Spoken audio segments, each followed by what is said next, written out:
ਖੇਤੀਬਾੜੀ ਦੇ ਖੇਤਰ ਵਿੱਚ ਔਰਤਾਂ ਦਾ ਰੋਲ ਹਮੇਸ਼ਾ ਤੋਂ ਹੀ ਨੁਮਾਇਆ ਰਿਹਾ ਹੈ। ਭਾਵੇਂ ਕਿ ਜ਼ਿਆਦਾਤਰ ਇਹ ਰੋਲ ਲੁਕਵੀਂ ਅਵਸਥਾ ਵਿੱਚ ਹੁੰਦਾ ਹੈ, ਪਰ ਆਪਾਂ ਸਾਰੇ ਜਾਣਦੇ ਹਾਂ ਕਿ ਅੱਜ ਖੇਤੀ ਉਪਜ ਦੀ ਸਾਂਭ ਸੰਭਾਲ, ਪਸ਼ੂ ਪਾਲਣ ਕਿੱਤਾ ਜਾਂ ਫਿਰ ਘਰੇਲੂ ਆਰਥਿਕਤਾ ਵਿੱਚ ਔਰਤਾਂ ਦੀ ਭੂਮਿਕਾ ਨੂੰ ਅਣਗੌਲਿਆ ਨਹੀਂ ਕੀਤਾ ਜਾ ਸਕਦਾ। ਅੱਜ ਅਸੀਂ ਤੁਹਾਨੂੰ ਇੱਕ ਅਜਿਹੀ ਕਿਸਾਨ ਬੀਬੀ ਨਾਲ ਮਿਲਵਾ ਰਹੇ ਹਾਂ ਜਿਸ ਨੇ ਆਪਣੀ ਖੇਤੀ ਨੂੰ ਮੋਹਰੇ ਹੋ ਕੇ ਸਵਾਰਿਆ ਏ। ਇਹ ਕਿਸਾਨ ਬੀਬੀ ਹੈ ਅਮਨਦੀਪ ਕੌਰ। ਇਹ ਪਿੰਡ ਲੇਸੜੀਵਾਲ, ਬਲਾਕ ਆਦਮਪੁਰ, ਜ਼ਿਲ੍ਹਾ ਜਲੰਧਰ ਦੀ ਰਹਿਣ ਵਾਲੀ ਹੈ।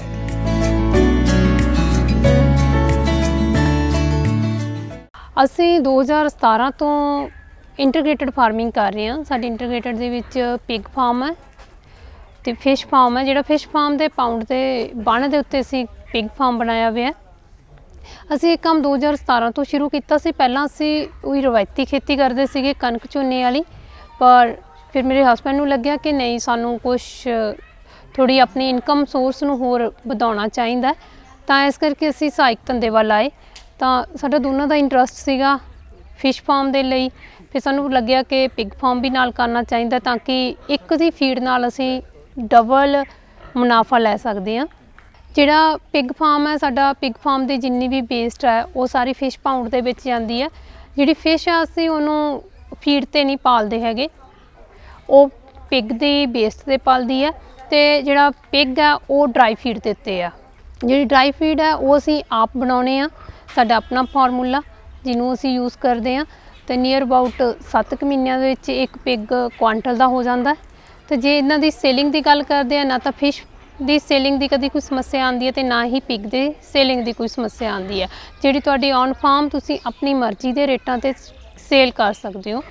ਜਿਹੜਾ ਪਿਗ ਫਾਰਮ ਸੀਗਾ ਉਹ ਨੋ ਡਾਊਟ ਜਦੋਂ ਕਰੋਨਾ ਆਇਆ, ਕਰੋਨਾ ਦੀ ਮਾਰ ਦੇ ਵਿੱਚ ਕਾफ़ी ज़्यादा मैं कहूँगी कि एकदम बाइंड अप करने पे सानू पिग फार्म, क्योंकि उस टाइम फीड की सप्लाई रोकी। जो एनीमल रेडी सीगे उस सीजन दे वो स्टेट तो बाहर नहीं जा सके, ਉਹਦਾ किसान ਨੂੰ काफ़ी ज़्यादा नुकसान होया।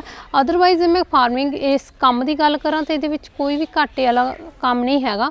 दोनों काम बहुत वधिया ने, दोनों दे विच मुनाफा भी हैगा। जिहड़ी असीं फिश एंड पिग फार्म का काम शुरू करन तो पहलां असीं 2015 दे विच गड़वासू तो असीं ट्रेनिंग लई सीगी। पहलां असीं पिग फार्म की ट्रेनिंग स्टार्ट कीती सीगी, ਜਿਹੜੀ कि 1 वीक की ट्रेनिंग सीगी।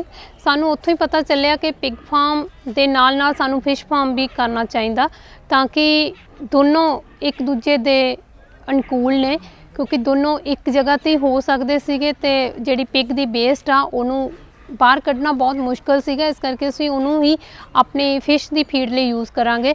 तो उस तो बाद असीं फिश फार्म की ट्रेनिंग भी गड़वासू यूनीवर्सिटी के फिशरी कॉलेज तो लई सीगी। ਜਿਹੜਾ ਫਿਸ਼ ਪਾਊਂਡ ਦਾ ਪਾਣੀ ਆ ਉਹ ਸਾਡੇ ਖੇਤਾਂ ਨੂੰ ਲੱਗਦਾ। ਤਾਂ ਟੋਟਲੀ ਮਿਲਾ ਕੇ ਅਸੀਂ ਇਹ ਕਹਾਂਗੇ ਕਿ ਸਾਡੇ ਕੋਈ ਵੀ ਚੀਜ਼ ਹੈ ਜਿਹੜੀ ਫਾਰਮ ਤੋਂ ਬਾਹਰ ਨਹੀਂ ਜਾਂਦੀ ਹੈਗੀ।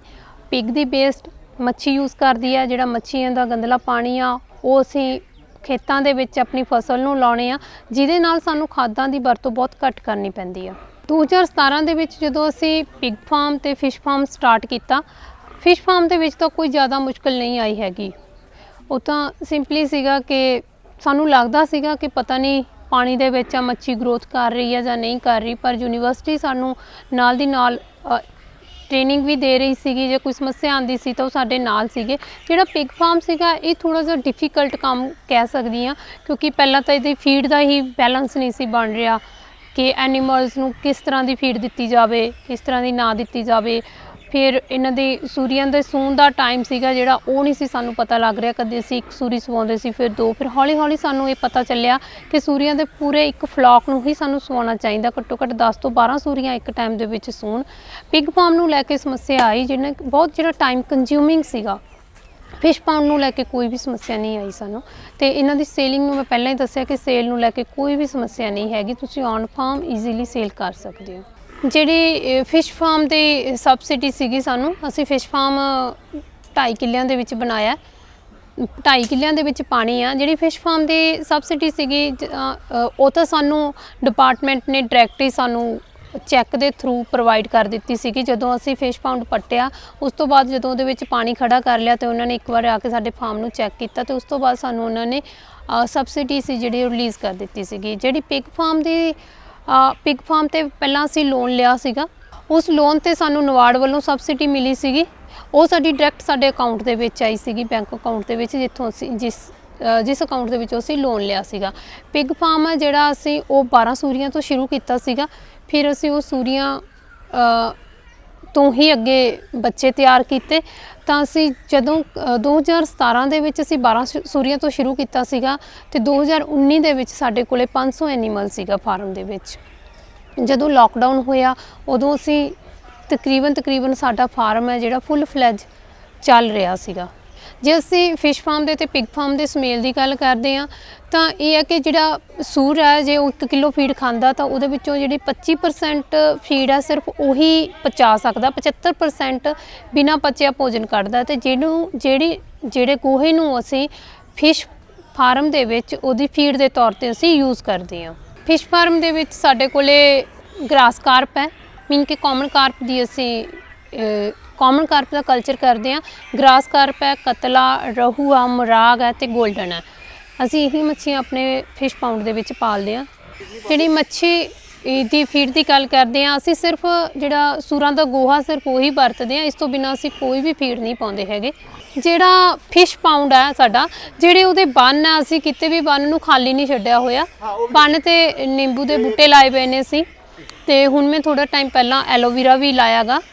ਤਾਂ ਇਸ ਤੋਂ ਬਿਨਾਂ ਅਸੀਂ ਮੱਛੀ ਨੂੰ ਗ੍ਰਾਸ ਕਾਰਪ ਨੂੰ ਅਸੀਂ ਬਰਸੀਮ ਪਾ ਦਿੰਦੇ ਹਾਂ। ਤਾਂ ਇਸ ਤੋਂ ਬਿਨਾਂ ਮੈਂ ਅਜੋਲਾ ਕਲਚਰ ਵੀ ਕੀਤਾ, ਤੇ ਜਿਹੜਾ ਅਜੋਲਾ ਉਹ ਵੀ ਅਸੀਂ ਫਿਸ਼ ਨੂੰ ਵੀ ਯੂਜ਼ ਕਰਦੇ ਹਾਂ, ਫਿਸ਼ ਦੀ ਫੀਡ ਲਈ ਵੀ ਤੇ ਪਿਗ ਦੀ ਫੀਡ ਲਈ ਵੀ ਅਸੀਂ ਅਜੋਲੇ ਨੂੰ ਯੂਜ਼ ਕਰਦੇ ਹਾਂ, ਕਿਉਂਕਿ ਉਹਦੇ ਵਿੱਚ ਪ੍ਰੋਟੀਨ ਦੀ ਮਾਤਰਾ ਕਾਫੀ ਜ਼ਿਆਦਾ ਹੁੰਦੀ ਹੈ। ਜੇ ਅਜੋਲਾ ਸਾਡੇ ਕੋਲੇ ਵੱਧ ਜਾਂਦਾ, ਜਦੋਂ ਅਜੋਲਾ ਕਾਫੀ ਗਰੋਥ ਕਰ ਰਿਹਾ ਹੁੰਦਾ, ਉਸ ਟਾਈਮ ਅਸੀਂ ਅਜੋਲਾ ਨੂੰ ਸੁਕਾ ਕੇ ਵੀ ਰੱਖ ਲੈਂਦੇ ਹਾਂ, ਜਿਹੜੀ ਕਿ ਅਸੀਂ ਪਿਗ ਫਾਰਮ ਦੀ ਫੀਡ ਦੇ ਵਿੱਚ ਯੂਜ਼ ਕਰਦੇ ਹਾਂ।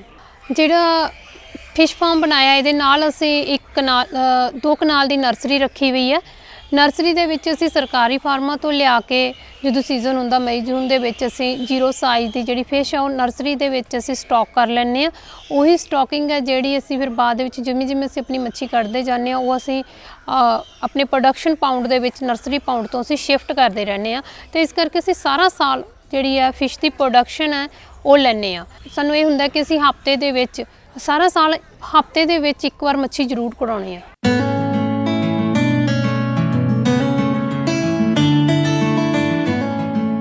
ਪੜ੍ਹਾਈ ਵਿੱਚ ਪੋਸਟ ਗ੍ਰੈਜੂਏਟ ਇਸ ਕਿਸਾਨ ਬੀਬੀ ਨੇ ਤਕਰੀਬਨ 12 ਏਕੜ ਦੀ ਆਪਣੀ ਖੇਤੀ ਵਿੱਚ ਰਵਾਇਤੀ ਫਸਲਾਂ ਕਣਕ, ਮੱਕੀ, ਆਲੂ, ਹੋਰ ਸਬਜ਼ੀਆਂ ਆਦਿ ਤੋਂ ਇਲਾਵਾ ਮੱਛੀ ਪਾਲਣ ਅਤੇ ਸੂਰ ਪਾਲਣ ਵਿੱਚ ਪ੍ਰਭਾਵਸ਼ਾਲੀ ਉਦਮ ਕੀਤੇ ਹਨ। ਤੇ ਅੱਜ ਇਹ ਕਿਸਾਨ ਬੀਬੀ ਇਲਾਕੇ ਭਰ ਦੇ ਕਿਸਾਨਾਂ ਲਈ ਰਾਹ ਦੇ ਸਿਰਾ ਕਿਸਾਨ ਔਰਤ ਦੇ ਤੌਰ ਤੇ ਸਥਾਪਿਤ ਹੋ ਚੁੱਕੀ ਹੈ। ਜਿਹੜਾ ਫਿਸ਼ ਫਾਰਮ ਹੈ, ਜਦੋਂ ਅਸੀਂ 2017 ਚ ਸਟਾਰਟਿੰਗ ਕੀਤੀ ਸੀ, ਪਹਿਲੀ ਪ੍ਰੋਡਕਸ਼ਨ ਤਾਂ ਅਸੀਂ 7 ਮਹੀਨਿਆਂ ਬਾਅਦ ਕੱਢੀ ਸੀਗੀ। ਉਸ ਟਾਈਮ ਮੱਛੀ ਸਿਰਫ 600-700 ਗ੍ਰਾਮ ਦੀ ਹੋਈ ਸੀਗੀ। ਪਰ ਜਿਵੇਂ ਫਿਸ਼ ਪਾਊਂਡ ਚੱਲਦਾ ਰਿਹਾ, ਪੁਰਾਣਾ ਹੋਇਆ, ਹੁਣ ਕੰਮ ਕਰਦਿਆਂ ਨੂੰ ਟਾਈਮ ਹੋ ਗਿਆ, ਤਾਂ ਹੁਣ ਅਸੀਂ 1 ਕਿਲੋ ਦੇ ਨੀਅਰ ਅਬਾਊਟ ਜਿਹੜੀ ਹੈ ਫਿਸ਼ ਦੀ ਪ੍ਰੋਡਕਸ਼ਨ ਕਰਦੇ ਹਾਂ। ਜਦੋਂ 1 ਕਿਲੋ ਦੇ ਸਾਈਜ਼ ਦੀ ਹੋ ਜਾਂਦੀ ਆ, 1 ਕਿਲੋ ਦੀ ਹੋਣ ਲਈ ਮੱਛੀ ਨੂੰ 6 ਤੋਂ 7 ਮਹੀਨੇ ਲੱਗ ਜਾਂਦੇ ਆ। ਜਿਹੜਾ ਸੂਰਾਂ ਦੀ ਮੰਡੀਕਰਨ ਦੀ ਗੱਲ ਕਰਦੇ ਹਾਂ, ਸੂਰ ਆ ਜਿਹੜਾ ਉਹ ਪੰਜਾਬ ਦੇ ਵਿੱਚ ਬਹੁਤ ਘੱਟ ਲੱਗਦਾ, ਕਿਉਂਕਿ ਸ਼ਾਇਦ ਹਜੇ ਤੱਕ ਇੰਨਾ ਕਲਚਰ ਨਹੀਂ ਹੋਇਆ ਕਿ ਅਸੀਂ ਹਜੇ ਵੀ ਅਸੀਂ ਪੋਲਟਰੀ 'ਤੇ ਖੜ੍ਹੇ ਹਾਂ ਜਾਂ ਫਿਰ ਅਸੀਂ ਬੱਕਰੇ 'ਤੇ ਖੜ੍ਹੇ ਹਾਂ। ਹਜੇ ਇੰਨਾ ਸੂਰ ਪੰਜਾਬ 'ਚ ਨਾ ਲੱਗਣ ਕਰਕੇ ਇਹਨੂੰ ਜ਼ਿਆਦਾਤਰ ਨਾਗਾਲੈਂਡ ਹੀ ਭੇਜਿਆ ਜਾਂਦਾ। ਵਪਾਰੀ ਆਉਂਦੇ ਨੇ ਨਾਗਾਲੈਂਡ ਦੇ, ਬਟ ਉਹਨਾਂ ਦੀ ਡਿਮਾਂਡ ਹੁੰਦੀ ਹੈ ਕਿ ਤੁਹਾਡੇ ਜਿਹੜੇ ਸੂਰ ਦੀ ਕੁਆਲਿਟੀ ਉਹ ਚੰਗੀ ਹੋਵੇ, ਉਹਦੇ ਵਿੱਚ ਫੈਟ ਘੱਟ ਹੋਵੇ ਔਰ ਲੀਨ ਮੀਟ ਜ਼ਿਆਦਾ ਹੋਵੇ, ਜਿਹੜਾ ਕਿ ਅਸੀਂ ਫੀਡ ਦੇ ਰਾਹੀਂ ਹੀ ਪ੍ਰੋਡਿਊਸ ਕਰ ਸਕਦੇ ਹਾਂ। ਤਾਂ ਇੱਕ ਵਾਰੀ ਤੁਹਾਡੇ ਵਪਾਰੀ ਨਾਲ ਲਿੰਕ ਬਣ ਜਾਂਦੇ ਨੇ ਤੇ ਤੁਹਾਡਾ ਮਾਲ ਸਹੀ ਜਾਂਦਾ ਮਾਰਕੀਟ ਦੇ ਵਿੱਚ, ਤੇ ਉਹਦੇ ਨਾਲ ਕੀ ਹੈ, ਵਪਾਰੀ ਤੁਹਾਡੇ ਕੋਲੇ ਆਪਣੇ ਆਪ ਹੀ ਆ ਜਾਂਦਾ। ਆਪਾਂ ਮੌਸਮ ਦੀ ਗੱਲ ਕਰਦੇ ਹਾਂ ਕਿ ਮੌਸਮ ਬਦਲਦਾ, ਜਾਂ ਗਰਮੀ ਬਹੁਤ ਜ਼ਿਆਦਾ, ਸਰਦੀ ਬਹੁਤ ਜ਼ਿਆਦਾ, ਉਹਦੇ ਨਾਲ ਮੱਛੀ 'ਤੇ ਕੋਈ ਜ਼ਿਆਦਾ ਫਰਕ ਨਹੀਂ ਪੈਂਦਾ ਹੈਗਾ। ਸਰਦੀਆਂ ਦੇ ਵਿੱਚ ਮੱਛੀ ਇਹਦੇ ਜਿਹੜੇ ਪਾਊਂਡ ਦਾ ਪਾਣੀ ਆ ਉਹ ਅਸੀਂ 1 ਫੁੱਟ ਹੋਰ ਜ਼ਿਆਦਾ ਵਧਾ ਦਿੰਦੇ ਹਾਂ। ਤੇ ਮੀਂਹ ਦਾ ਤਾਂ ਬਿਲਕੁਲ ਵੀ ਮੱਛੀ 'ਤੇ ਕੋਈ ਫਰਕ ਨਹੀਂ ਪੈਂਦਾ। ਜਦੋਂ ਜਿਵੇਂ ਕਿ ਬਾਕੀ ਫਸਲਾਂ 'ਤੇ ਸਾਨੂੰ ਹੁੰਦਾ ਕਿ ਮੀਂਹ ਪੈ ਗਿਆ ਤਾਂ ਸਾਡੀ ਫਸਲ ਖਰਾਬ ਹੋ ਜੂਗੀ, ਤਾਂ ਸੂਰਾਂ 'ਤੇ ਵੀ ਤਾਂ ਕੋਈ ਜ਼ਿਆਦਾ ਫਰਕ ਨਹੀਂ ਪੈਂਦਾ। ਪਰ ਸਰਦੀਆਂ ਦੇ ਵਿੱਚ ਜਿਹੜਾ ਕਿ ਜੇ ਸੂਰਾਂ ਦੇ ਵਿੱਚ ਬੱਚੇ ਹੋਣ ਤਾਂ ਉਹਨਾਂ ਨੂੰ 30 ਡਿਗਰੀ ਤੱਕ ਦਾ ਟੈਂਪਰੇਚਰ ਸਾਨੂੰ ਦੇਣਾ ਪੈਂਦਾ। ਤਾਂ ਇਸ ਕਰਕੇ ਉਸ ਟਾਈਮ ਅਸੀਂ ਜਿਹੜਾ ਆਪਣੇ ਫਾਰਮ ਨੂੰ ਆ ਸਾਈਡਾਂ ਤੋਂ ਕਵਰ ਕਰਕੇ ਰੱਖਦੇ ਹਾਂ। ਜੇ ਬਰਖਾ ਦੀ ਗੱਲ ਕਰੀਏ ਤਦ ਵੀ, ਕਿਉਂਕਿ ਫਾਰਮ ਹੈ ਜਿਹੜਾ ਤੁਹਾਡਾ ਛੱਤ ਦੇ ਥੱਲੇ ਆ, ਤਾਂ ਉਹਨਾਂ ਦਾ ਵੀ ਕੋਈ ਖਾਸ ਅਸਰ ਨਹੀਂ ਪੈਂਦਾ ਤੁਹਾਡੇ। ਜੇ ਮੱਛੀ ਪਾਉਣ ਦੀ ਗੱਲ ਕਰਦੇ ਹਾਂ ਤਾਂ ਇਹਦੇ ਵਿੱਚ ਇੱਕ ਵਾਟਰ ਕਰੋ ਆਉਂਦਾ, ਜਿਹੜਾ ਕਿ ਮਿਨੀਮਮ 6 ਇੰਚ ਦੀ ਮੱਛੀ ਨੂੰ ਵੀ ਖਾ ਜਾਂਦਾ, ਇਸ ਤੋਂ ਵੱਡੀ ਮੱਛੀ ਨੂੰ ਵੀ ਖਾ ਜਾਂਦਾ। ਇਸ ਤੋਂ ਅਸੀਂ ਬਚਾ ਲਈ ਕੀ ਹੈ, ਫਾਰਮ ਦੇ ਉੱਤੇ ਧਾਗੇ ਦਾ ਅਸੀਂ ਜਾਲ ਲਾਉਣੇ ਆ ਜਾਂ ਫਿਰ ਚਮਕੀਲੇ ਧਾਗੇ ਬੰਨ੍ਹ ਦਿੰਦੇ ਆ, ਜਿਹਦੇ ਕਰਕੇ ਉਹ ਨਹੀਂ ਆਉਂਦਾ। ਫਿਸ਼ ਫਾਰਮ ਤੇ ਪਿਗ ਫਾਰਮ ਦੇ ਲਈ ਮੈਂ ਕੋਈ ਇਹ ਨਹੀਂ ਗਾ ਕਿ ਦੋਨਾਂ ਲਈ ਅਲੱਗ-ਅਲੱਗ ਲੇਬਰ ਨਹੀਂ ਹਾਇਰ ਕੀਤੀ ਹੈਗੀ, ਕਿਉਂਕਿ ਮੈਕਸਿਮਮ ਫਾਰਮ ਤੇ ਟਾਈਮ ਮੈਂ ਆਪ ਸਪੈਂਡ ਕਰਦੀ ਹਾਂ, ਤੇ 2 ਮੈਂ ਵਰਕਰ ਰੱਖੇ ਹੋਏ ਨੇ ਜਿਨ੍ਹਾਂ ਨੂੰ ਕਿ ਮੈਂ ਟ੍ਰੇਨ ਕੀਤਾ ਹੋਇਆ। ਜੇ ਪਿਗ ਫਾਰਮ ਦੇ ਵਿੱਚ ਇੰਜੈਕਸ਼ਨ ਲਾਉਣੇ ਆ, ਮੈਡੀਸਨ ਦੇਣੀ ਆ, ਉਹ ਸਾਰਾ ਕੰਮ ਹੈ ਜਿਹੜਾ ਉਹ ਮੈਂ ਆਪ ਹੀ ਦੇਖਦੀ ਹਾਂ। ਜਿਹੜੇ ਮੇਰੇ ਵਰਕਰ ਨੇ ਸਿਰਫ ਉਹ ਇਹਨਾਂ ਦੀ ਫੀਡ ਦਾ ਦੇਖਦੇ ਨੇ, ਫੀਡ ਦੇਣੀ ਆ, ਫਾਰਮ ਨੂੰ ਸਾਫ਼ ਕਰਨਾ, ਉਹਨਾਂ ਦਾ ਕੰਮ ਇਹ ਹੈ। ਜੇ ਮੈਂ ਕਹਾਂ ਕਿ ਇੱਕ ਫੀਮੇਲ ਹੋਣ ਦੇ ਨਾਂ 'ਤੇ ਕਿ ਮੈਨੂੰ ਇਹਨਾਂ ਕੰਮਾਂ ਦੇ ਵਿੱਚ ਕੋਈ ਸਮੱਸਿਆ ਆਈ ਆ, ਤਾਂ ਮੈਨੂੰ ਇਸ ਤਰ੍ਹਾਂ ਦੀ ਕੋਈ ਵੀ ਸਮੱਸਿਆ ਨਹੀਂ ਆਈ। ਮੈਂ ਈਜ਼ੀਲੀ ਇਹ ਕੰਮ ਕਰ ਰਹੀ ਹਾਂ। ਮੈਂ ਨਾਲ ਖੇਤੀ ਵੀ ਕਰਦੀ ਹਾਂ 12 ਕਿੱਲਿਆਂ ਦੀ। ਪਰ ਜੇ ਤੁਸੀਂ ਸੋਚ ਲੈਂਦੇ ਹੋ ਤਾਂ ਮੈਨੂੰ ਨਹੀਂ ਲੱਗਦਾ ਕਿ ਮੇਲ ਤੇ ਫੀਮੇਲ ਦਾ ਕੋਈ ਫ਼ਰਕ ਹੈ ਕਿ ਉਹ ਕੰਮ ਇਹ ਕਰ ਸਕਦੀਆਂ ਜਾਂ ਨਹੀਂ ਕਰ ਸਕਦੀਆਂ, ਕਿਉਂਕਿ ਕੰਮ ਸਾਰੇ ਕਰ ਸਕਦੇ ਹੋ। ਤੁਹਾਨੂੰ ਕਰਨ ਦੀ ਤੁਹਾਡੇ ਦੇ ਵਿੱਚ ਜਜ਼ਬਾ ਹੋਣਾ ਚਾਹੀਦਾ। ਖੇਤੀ ਦੇ ਵਿੱਚ ਮੈਂ ਕਣਕ ਝੋਨਾ ਤੋਂ ਇਲਾਵਾ ਮੱਕੀ ਦੀ ਖੇਤੀ ਕਰਦੀ ਹਾਂ, ਆਲੂ ਵੀ ਲਾਉਣੀ ਆ, ਗੋਭੀ ਵੀ ਲਾਉਣੇ ਆ ਤੇ ਟਮਾਟਰ ਵੀ ਲਾਉਣੇ ਆ। ਮੀਨ ਕਿ ਇਹੀ ਨਹੀਂ ਕਿ ਇਕੱਲੀਆਂ ਫਸਲਾਂ ਹੀ ਨਹੀਂ ਕਰਦੇ, ਅਸੀਂ ਨਾਲ ਅਸੀਂ ਸਬਜ਼ੀਆਂ ਦੀ ਖੇਤੀ ਵੀ ਕਰਦੇ ਹਾਂ। ਪਿਗਰੀ ਦੇ ਵਿੱਚ ਬਹੁਤ ਜ਼ਰੂਰੀ ਹੈ ਕਿ ਤੁਹਾਡੀ ਜਿਹੜੀ ਨਸਲ ਆ ਉਹ ਬਹੁਤ ਵਧੀਆ ਹੋਣੀ ਚਾਹੀਦੀ ਹੈ, ਕਿਉਂਕਿ ਨਸਲ ਦੇ ਹਿਸਾਬ ਨਾਲ ਹੀ ਪਿਗ ਹੈ ਜਿਹੜਾ ਉਹ ਆਪਣੀ ਗਰੋਥ ਕਰਦਾ ਹੈ। ਬਹੁਤੇ ਇਹ ਹੈ ਕਿ ਇਹਨੂੰ ਮਿਕਸ ਬਰੀਡ ਨੂੰ ਲੈ ਕੇ ਆ ਰਹੇ ਨੇ। ਮਿਕਸ ਬਰੀਡ ਹੈ ਜਿਹੜੀ ਠੀਕ ਹੈ, ਉਹ ਆਪਣੇ ਹਿਸਾਬ ਨਾਲ ਗਰੋਥ ਕਰਦੀ ਆ, ਪਰ ਉਹਦੀਆਂ ਵੀ ਕੁਝ ਸਮੱਸਿਆਵਾਂ ਨੇ। ਜੇ ਗੱਲ ਕਰਦੇ ਹਾਂ ਆਪਾਂ ਕਿ ਸਾਨੂੰ ਇਹਨਾਂ ਦੇ ਵਿੱਚ ਵੈਕਸੀਨੇਸ਼ਨ ਕਿਹੜੀ ਕਰਨੀ ਪੈਂਦੀ ਆ, ਅਸੀਂ FMD ਲਾਉਣੇ ਆ ਤੇ ਸਵਾਈਨ ਫੀਵਰ ਦੇ ਇੰਜੈਕਸ਼ਨ ਹੈ ਜਿਹੜੇ ਉਹ ਵੀ ਅਸੀਂ ਲਾਉਣੇ ਆ। ਜਿਹੜੇ ਕਿ ਸਾਨੂੰ ਸਵਾਈਨ ਫੀਵਰ ਦੇ ਇੰਜੈਕਸ਼ਨ ਉਹ ਸਾਨੂੰ ਯੂਨੀਵਰਸਿਟੀ ਤੋਂ ਮਿਲਦੇ ਨੇ। ਪਹਿਲਾਂ ਬਹੁਤ ਵਧੀਆ ਸਿਸਟਮ ਸੀਗਾ ਕਿ ਇੱਕ ਇੰਜੈਕਸ਼ਨ ਦੇ ਵਿੱਚ 5 ਡੋਜ਼ਾਂ ਹੁੰਦੀਆਂ ਸੀਗੀਆਂ ਤੇ 5 ਡੋਜ਼ ਸੀਗੀਆਂ ਜਿਹੜੀ ਅਸੀਂ 5 ਐਨੀਮਲ ਨੂੰ ਲਾ ਸਕਦੇ ਸੀ, ਜਿਹੜੇ ਕਿ ਇੱਕ ਛੋਟੇ ਫਾਰਮਰ ਲਈ ਵੀ ਚੰਗੀ ਗੱਲ ਸੀਗੀ ਕਿ ਜੇ ਉਹਦੇ ਕੋਲ 10 ਐਨੀਮਲ ਨੇ ਤਾਂ ਉਹ 2 ਸ਼ੀਸ਼ੀਆਂ ਲੈ ਕੇ ਆਊਗਾ, ਆਪਣੇ 2 ਇੰਜੈਕਸ਼ਨ ਲੈ ਕੇ ਆਊਗਾ ਤੇ 10 ਐਨੀਮਲ ਨੂੰ ਲਾ ਲੂਗਾ। ਪਿਛਲੇ ਕੁਝ ਸਮੇਂ ਤੋਂ ਇਹ ਕਰ ਦਿੱਤਾ ਗਿਆ ਹੈ ਕਿ ਇੱਕ ਜਿਹੜੀ ਤੁਹਾਨੂੰ ਇੰਜੈਕਸ਼ਨ ਦੀ ਬੋਟਲ ਮਿਲਣੀ ਆ ਉਹਦੇ ਵਿੱਚ 100 ਡੋਜ਼ ਹੋਣੀ ਆ। ਜਿਹੜੇ ਕੋਲੇ 10 ਐਨੀਮਲ ਨੇ ਉਹ 100 ਡੋਜ਼ ਦਾ ਕੀ ਕਰੂਗਾ। ਇਸ ਕਰਕੇ ਸਰਕਾਰ ਨੂੰ ਇਹਨਾਂ ਗੱਲਾਂ 'ਤੇ ਵੀ ਧਿਆਨ ਦੇਣਾ ਚਾਹੀਦਾ ਹੈ ਕਿ ਜੇ ਫਾਰਮਰ ਕੁਛ ਕਰ ਰਹੇ ਨੇ ਤਾਂ ਉਹਨਾਂ ਨਾਲ ਸਪੋਰਟਿਵ ਰਹਿਣ। ਜੇ 5 ਡੋਜ਼ਾਂ ਵਾਲਾ ਸਿਸਟਮ ਬਹੁਤ ਵਧੀਆ ਸੀਗਾ ਜਿਹੜਾ ਕਿ ਫਾਰਮਰ ਦੇ ਬਜਟ ਦੇ ਵਿੱਚ ਵੀ ਸੀਗਾ ਤੇ ਫਾਰਮਰ ਅਫੋਰਡ ਵੀ ਕਰ ਸਕਦਾ ਸੀ। ਹੁਣ ਜਿਸ ਨੇ 10 ਐਨੀਮਲ ਦੇ ਇੰਜੈਕਸ਼ਨ ਲਾਉਣਾ ਉਹ 100 ਐਨੀਮਲ ਦੀ ਡੋਜ਼ ਕਿਉਂ ਲਊਗਾ। ਬਟ ਸਰਕਾਰ ਨੇ ਇੱਥੇ ਫਾਰਮਰ ਨੂੰ ਬਾਉਂਡ ਕੀਤਾ ਕਿ ਉਹ 100 ਦੀ ਡੋਜ਼ ਹੀ ਲਊਗਾ, ਕਿਉਂਕਿ ਇਹ ਇੰਜੈਕਸ਼ਨ ਕਿਤੋਂ ਅਸੀਂ ਬਾਹਰੋਂ ਵੀ ਨਹੀਂ ਲੈ ਸਕਦੇ। ਜਿਵੇਂ ਕਿ ਅੱਜ ਕੱਲ੍ਹ ਸੋਸ਼ਲ ਮੀਡੀਆ ਦਾ ਬਹੁਤ ਪ੍ਰਭਾਵ ਹੈ। ਸਮਟਾਈਮਸ ਇਹ ਹੁੰਦਾ ਕਿ ਅਸੀਂ YouTube ਤੋਂ ਦੇਖਿਆ ਕਿ ਹਾਂ ਇਹ ਫਾਰਮਰ ਨੇ ਐਵੇਂ ਕੰਮ ਕੀਤਾ ਤੇ ਅਸੀਂ ਬਿਨਾਂ ਟ੍ਰੇਨਿੰਗ ਤੋਂ ਕੰਮ ਸ਼ੁਰੂ ਕਰ ਦਿੰਦੇ ਹਾਂ। ਉੱਥੇ ਅਸੀਂ ਸਭ ਤੋਂ ਵੱਡਾ ਘਾਟਾ ਖਾਂਦੇ ਹਾਂ। ਕੋਈ ਵੀ ਕੰਮ ਕਰਨ ਤੋਂ ਪਹਿਲਾਂ ਤੁਸੀਂ ਉਹਨੂੰ ਪ੍ਰੋਪਰ ਵੇ ਨਾਲ ਉਹਦੀ ਸਟੱਡੀ ਕਰੋ, ਯੂਨੀਵਰਸਿਟੀ ਤੋਂ ਟ੍ਰੇਨਿੰਗ ਲਓ, ਫਿਰ ਵੀ ਤੁਸੀਂ ਹੋਰ ਜਿਹੜੇ ਉਹ ਕੰਮ ਕਰ ਰਹੇ ਨੇ ਉਹਨਾਂ ਲੋਕਾਂ ਨੂੰ ਮਿਲੋ, ਉਹਨਾਂ ਲੋਕਾਂ ਦੇ ਫਾਰਮ ਨੂੰ ਦੇਖੋ, ਉੱਥੇ ਕੀ ਕਮੀਆਂ ਨੇ, ਤੁਹਾਨੂੰ ਕੀ ਸੁਧਾਰ ਕਰਨਾ ਚਾਹੀਦਾ ਹੈ। ਉਸ ਤੋਂ ਬਾਅਦ ਜਾ ਕੇ ਤੁਸੀਂ ਕੀ ਆਪਣਾ ਕੰਮ ਸ਼ੁਰੂ ਕਰੋ।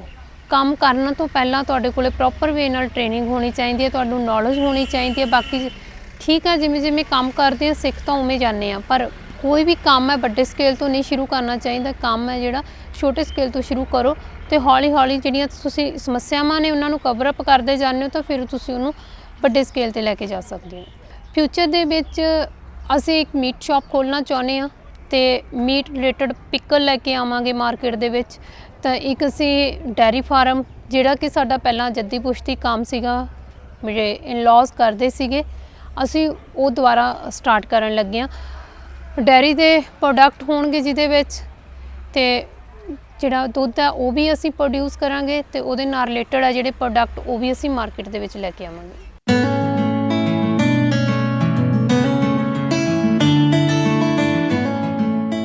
ਇਸ ਕਿਸਾਨ ਬੀਬੀ ਨੇ ਸੋਰਸ, ਕੋਰਸ ਅਤੇ ਫੋਰਸ ਦਾ ਫਾਰਮੂਲਾ ਅਪਣਾਇਆ ਹੈ। ਭਾਵ ਕੰਮ ਕਰਨ ਦਾ ਜਜ਼ਬਾ, ਫਿਰ ਗੁਰੂ ਅੰਗਦ ਦੇਵ ਵੈਟਰਨਰੀ ਤੇ ਐਨੀਮਲ ਸਾਇੰਸ ਯੂਨੀਵਰਸਿਟੀ ਤੋਂ ਸਿਖਲਾਈ ਅਤੇ ਉਪਰੰਤ ਪੂਰੀ ਵਾਹ ਲਾ ਕੇ ਅੱਜ ਇਹ ਔਰਤ ਕਾਮਯਾਬ ਕਿਸਾਨ ਔਰਤ ਵਜੋਂ ਉੱਭਰ ਕੇ ਸਾਹਮਣੇ ਆਈ ਹੈ।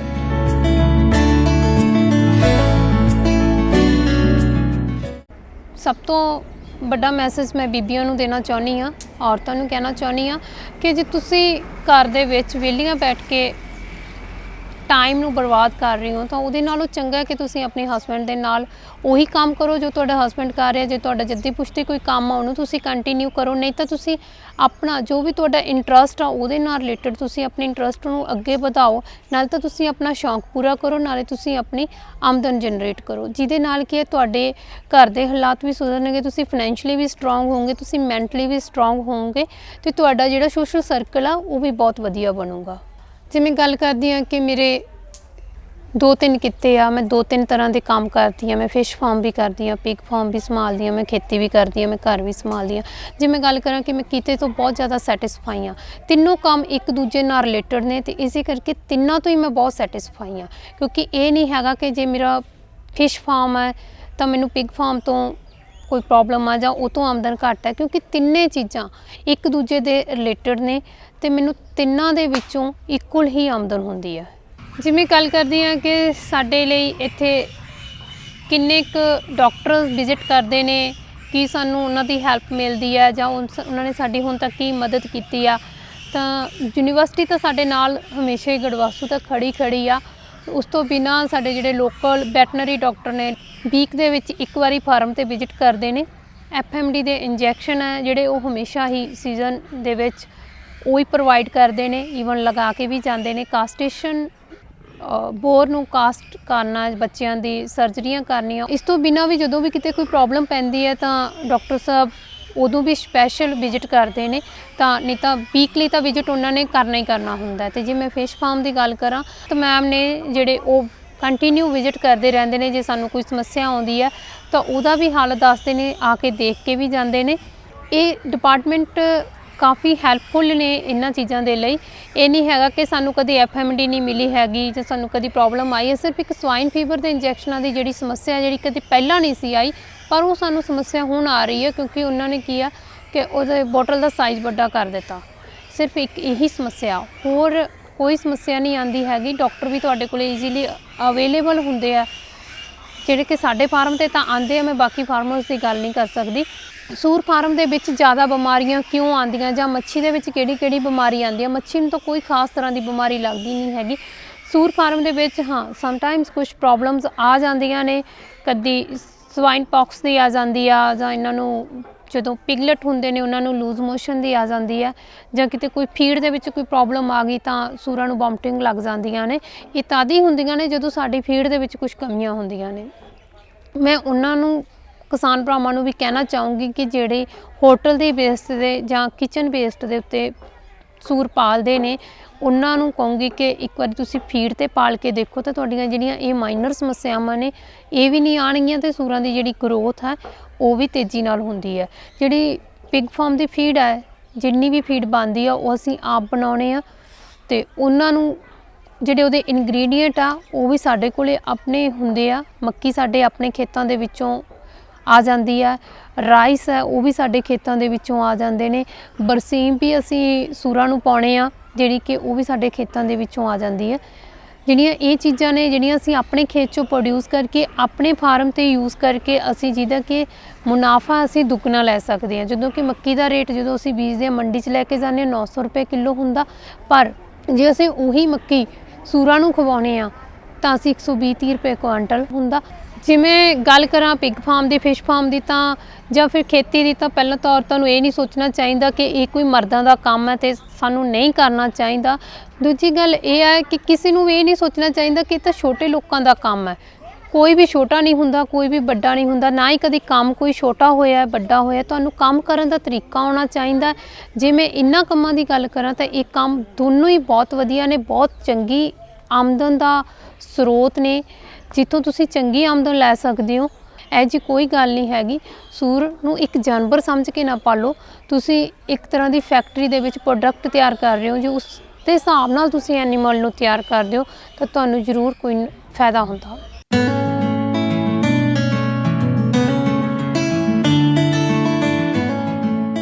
ਅੱਜ ਸਵੈ ਨਿਰਭਰਤਾ ਦੀ ਇਸ ਕੜੀ ਵਿੱਚ ਕਿਸਾਨ ਔਰਤਾਂ ਦਾ ਅੱਗੇ ਹੋ ਕੇ ਖੇਤੀ ਵਿੱਚ ਆਪਣਾ ਨਾਂ ਸਥਾਪਿਤ ਕਰਨਾ ਸਾਡੇ ਲਈ ਬੜੇ ਮਾਣ ਵਾਲੀ ਗੱਲ ਹੈ ਤੇ ਅਜਿਹੀਆਂ ਪਹਿਲ ਕਦਮੀਆਂ ਕਰਨ ਵਾਲੀਆਂ ਔਰਤਾਂ ਜਾਂ ਖੇਤੀ ਪਰਿਵਾਰਾਂ ਦਾ ਭਵਿੱਖ ਬਿਨਾਂ ਸ਼ੱਕ ਸੁਨਹਿਰੀ ਹੀ ਹੋਵੇਗਾ।